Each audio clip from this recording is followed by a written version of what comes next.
Welcome to My Life in Israel. Today I want to talk about, just get down to what this conflict is really all about. What it is about and what it has always been about is about this idea of Arab unity and pan-Arabism, where the Arabs have always wanted, their goal has always been to keep this land just for Arabs. Whether they be Arab Christians or Arab Muslims, they want it for all Arabs and no non-Arabs. And this goes back to World War I, with an agreement they made with the British called the McMahon Hussein Correspondence. And it goes up through the present time, and I'm going to talk to you chronologically in their own words with proof that this is what they've always wanted. And so what you think this is about, it's not about oppression. Their oppression is just the simple fact that they have non-Arabs living in here. It doesn't matter how they're treated. It's just the simple fact that they are here, period. They don't want it. And that's enough for them to be angry and fight back. It has nothing to do with how we're treating them. So let's start with the McMahon Hussein Correspondence. I'm going to read for you from Wikipedia what it says, and we'll go from there. Okay, so this is the McMahon Hussein Correspondence. This is Wikipedia, people. I'm not making this up, and I'll read for you here. The McMahon Hussein Correspondence is a series of letters that were exchanged during World War I, in which the government of the United Kingdom agreed to recognize Arab independence after the war in exchange for the Sharif of Mecca launching the Arab revolt against the Ottoman Empire. Okay, so then it goes down further, and I want to show you what it says in the exact letters. Here, it goes on to explain what the boundaries of their Arab independent state would be. That's not important right now. First, here. Requested England to approve of the proclamation of an Arab Caliphate of Islam. In return, England to have economic preference in Arab countries with other foreign privileges in Arab countries being abolished. Both sides to agree to a mutual defense pact and to remain neutral should the other party begin a conflict of aggression. Okay, this is the Jordanian annexation of the West Bank. I'm going to read to you down here. During the December 1948 Jericho Conference, hundreds of Palestinian notables in the West Bank gathered, accepted Jordanian rule, and recognized Abdullah as ruler. This was followed by the 1949 renaming of the country from Transjordan to Jordan. It was formally annexed on April 1950. The Arab League, even though they initially didn't agree to the annexation, later declared that they viewed the area annexed by Jordan as a trust in its hands until the Palestine case is fully solved in the interest of its inhabitants. And in addition to the Arab League, United Kingdom, United States, and Iraq, and maybe Pakistan also recognized the annexation, but the rest of the world did not. When Jordan transferred its full citizenship rights to the residents of the West Bank, the annexation more than doubled the population of Jordan. The naturalized Palestinians enjoyed equal opportunities in all sectors of the state without discrimination, and they were even given half of the seats of the Jordanian parliament.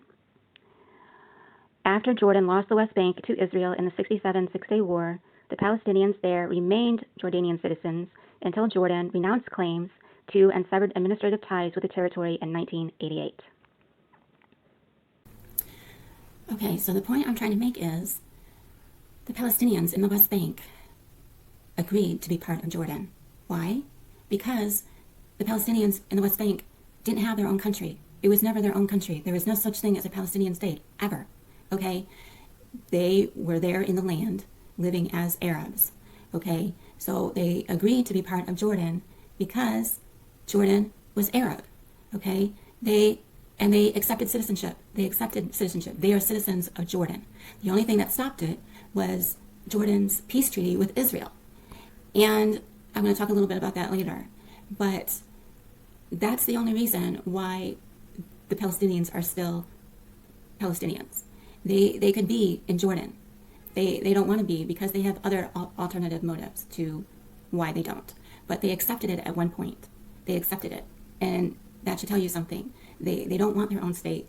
They just want to be part of the other Arab communities, the other Arabs in this land, and to have this land all Arab. Now, we're going to talk about Yasser Arafat and the Plo Charter in 1964, where he states that at this time in 1964, this is before the 67 war, when Israel took back the West Bank from Jordan in 1964, Jordan was in control of the West Bank.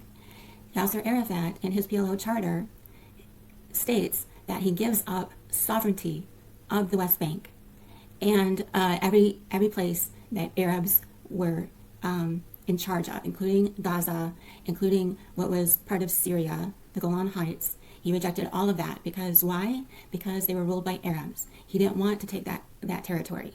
Okay, so it was only until after Israel won the war in '67 and pushed out Jordan and started Jews coming into the West Bank that then the PLO changed their charter and said, you know, we want to push the Jews out of the West Bank. So you people, you think that the occupation, when Arabs say the occupation, they're only talking about what's in the West Bank, the military occupation that is currently in place. But that was not in place in the beginning when the PLO was established. What the PLO considered the occupation was Israel proper, the whole state of Israel, everything on the other side of the 47 lines. Okay, so this is the way it has always been. You don't know the history, and so you confuse yourself with thinking that the occupation is just about the West Bank, and it's not. It has always been the whole land that they want. Now, so I'm going to show you the exact words of the Palestinian PLO Charter in 1964, and show you that they specifically state that this is an Arab issue, not a Palestinian issue. They call it Palestinian, and they say the borders of the Palestine are what's considered now the West Bank and Israel proper. But that was never a country. Those were boundaries that the British made up. The British made up the boundaries of Palestine. The Arabs didn't make that up. So learn something, people. This is history. This is how the facts. These are the facts.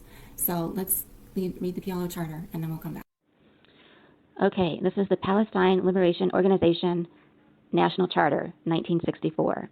I'm going to skip to the first article, and it says, Palestine is an Arab homeland bound by strong national ties to the rest of the Arab countries in which together form the large Arab homeland. Okay, now I'm going to scroll down to Article 10, and it says, Palestinians have three mottos: national unity, national mobilization, and liberation.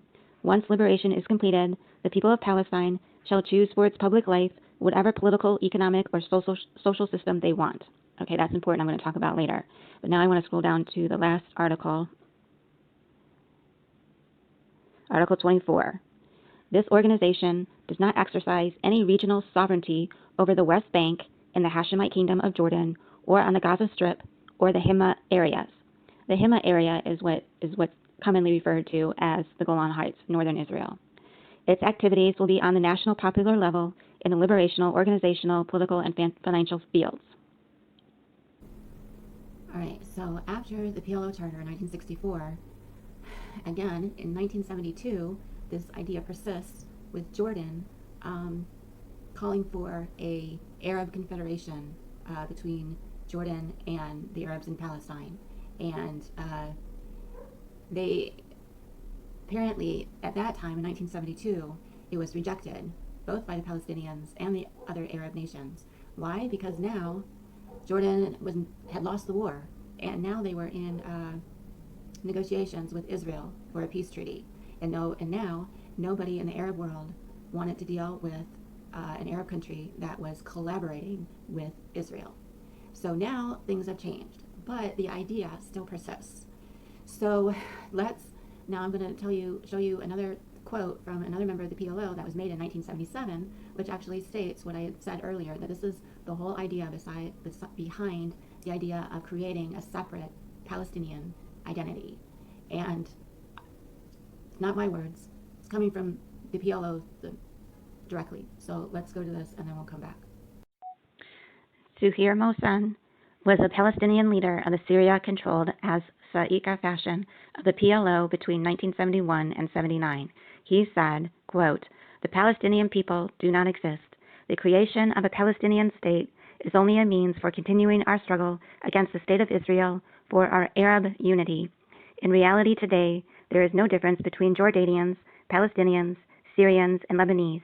Only for political and tactical reasons do we speak today about the existence of a Palestinian people, since Arab national interests demand that we posit the existence of a distinct Palestinian people to oppose Zionism. Yes, the existence of a separate Palestinian identity exists only for tactical reasons. Jordan, which is a sovereign state with defined borders, cannot raise claims to Haifa and Jaffa, while as a Palestinian, I can undoubtedly demand Haifa, Jaffa, Beersheba, and Jerusalem. However, the moment we reclaim our right to all of Palestine, we will not wait even a minute to unite Palestine and Jordan. All right, so now you have it. This has been a running theme throughout the whole entire Arab history. It's what they've always been wanting, is they just want this whole land to be from Arabs only. And I want to bring something else up in the Plo Charter, where it says that they want to decide what kind of laws or what kind of government they want. They're not saying it's going to be a democracy. They never intended to have any kind of democracy.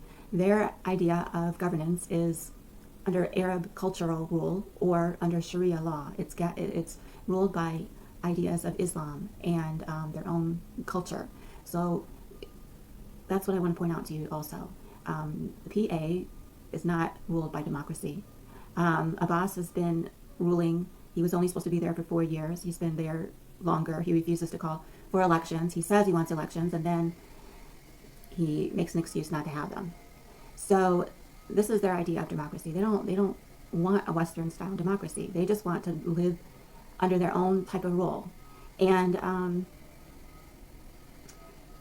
when it comes to now it's a little bit more fragmented because of the Abraham Accords, and now we have Arab nations that are aligned with Iran and those who are aligned against Iran and don't want to see Iran with nuclear weapons. And so now you see that the idea of this Arab unity is a little bit fractured because of that. But under the Abraham Accords, every single Arab nation still wants to see a state in Palestine. They still want the two-state solution. They still want an independent Palestine state. And Israel has basically agreed to it in theory. Now they can make up all kinds of excuses to prolong that from happening, but they have, by accepting agreements with these other Arab nations, they have in fact agreed in theory to a Palestinian state. Now, but the Palestinians don't want that because they want the whole area for themselves, just like they quoted in 1977. This is all an illusion. It's just political theater for them to say that they want a state and to want dialogue and peace. But in fact, it's all an illusion and a tactic to keep themselves relevant while they try to undermine the whole thing and to still support terror attacks, support an uprising to get not only what the West Bank free of Jews, but they want Israel free of Jews. They want the whole thing. So it's duplicitous. They say one thing to the West so they can keep getting money, and what they do with the money is just fund more terror to accomplish their goals of keeping Jews out. And so this is the reality, people. Okay, so one last thing I want to point out is people don't seem to realize what they're supporting. If you're supporting this idea of pan-Arabism and Arab unity and all this land belongs to the Arabs, you in the West, like, do you realize what that is? when you in America and everybody else in the West supports open borders, allowing everybody to come in. And what's all this about? Diversity is our strength, that you want people from other cultures to come in and live with you. And you fight against this idea of nationalism, that, you know, the people in America that don't want open borders and they want America first, you call them racist and white supremacists, and yet the Arabs are literally doing the same thing. Literally doing the same thing. They want a homogenous culture. They don't want multiculturalism. They don't want diversity. They want only Arabs. So think, people, think. Like, this is what you're supporting. You're literally supporting racism and ultranationalism when you don't even want it in your own country.